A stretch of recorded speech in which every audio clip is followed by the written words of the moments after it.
Ketika pada 12 Rabiul Awal di subuh saya berada di Masjid Nabawi. Kisah Imam Ali Zainal Abidin misalnya, yang kemudian memberikan zakatnya di malam hari saat orang yang akan diberikan zakatnya itu sedang tidur, untuk menghindari riya dan efek-efek yang menyebabkan si miskin itu merasa rendah posisinya dibanding orang yang memberikan zakat kepada dia. Zakat itu adalah madrasah agar kita memiliki kepedulian sosial.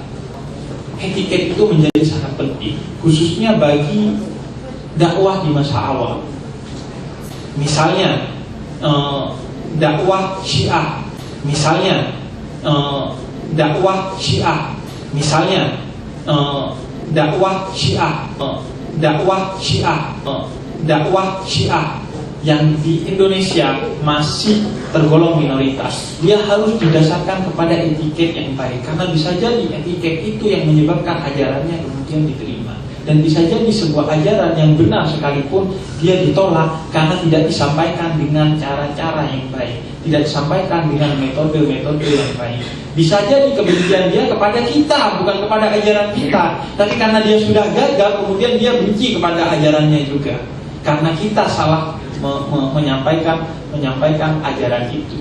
Maka Nabi kemudian menjadi teladan kepada orang lain agar dirinya juga yang pertama menyerap ajaran itu, menjadi pribadi yang lurus, menjadi pribadi yang begitu berakhlak, dan kemudian barulah ia mendakwahkan kepada orang lain, sehingga beliau dikenal sebagai al-amin jauh sebelum beliau menerima Islam itu sendiri, menjadi rasul dan menjadi penyampai wahyu kepada orang yang lain. Itulah tantangan kita menjadikan pribadi kita kemudian Islami dan menyampaikan kabar ini dengan cara yang baik. Karena tanpa kabar dengan cara yang baik, maka tidak mustahil kita akan diterima dakwah kita. Karena kenapa? Karena berkacalah kepada Nabi. Nabi itu sudah dengan cara yang kurang sempurna apa, kurang baik apa, tapi masih saja ada yang menolak, masih ada yang menghina, masih ada yang melempari dengan batu.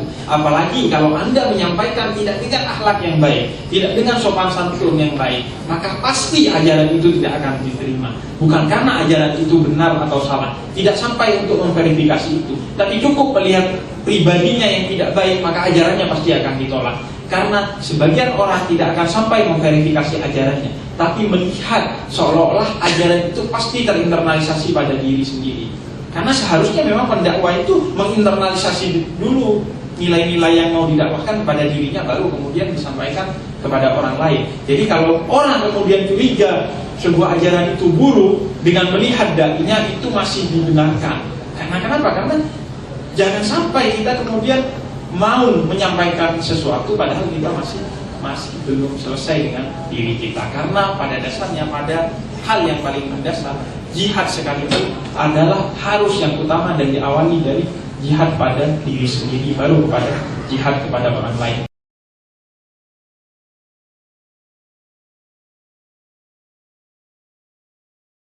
Kita juga mencari dana, funding dana dari mana saja selama tidak mengikat. Bahwa kita ada kerjasama misalnya dengan Jamiatul Mustafa di Iran, dapatkan bantuan dari Jamiatul Mustafa di Iran, itu hal yang wajar lah. Selama tentu tidak mengikat kita ya, artinya mereka tidak kemudian memaksa kita untuk kemudian misalnya punya agenda tertentu ya. Kita terbuka saja. Jadi kalau mereka memberikan bantuan ya kita terima dari mana saja ya. Jadi kenapa tidak sih? Pada umumnya pemahaman terhadap mazhab Syiah disalahpahami.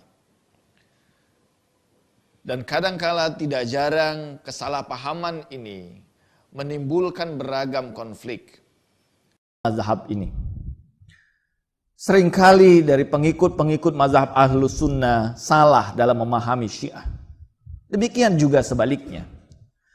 Hal tersebut disebabkan tentu saja oleh kebodohan, oleh tidak adanya pengetahuan, dan tidak adanya informasi-informasi yang benar.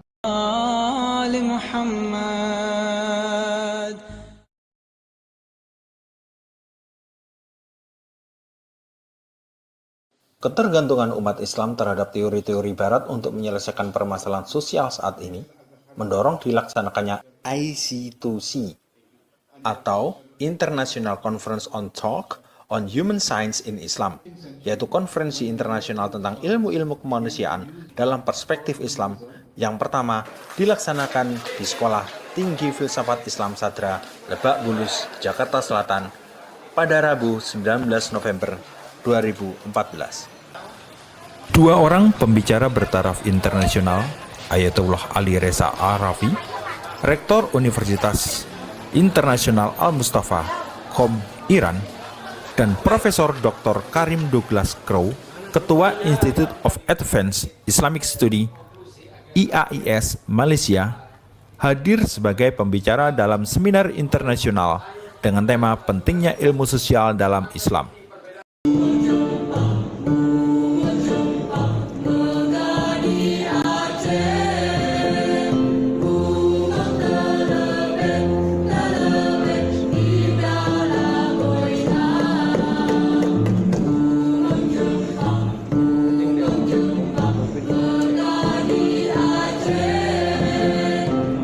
Sejahtera untukmu, duhai cahaya mataku Muhammad. Saya sejahtera juga untukmu, duhai bibiku Fatimah.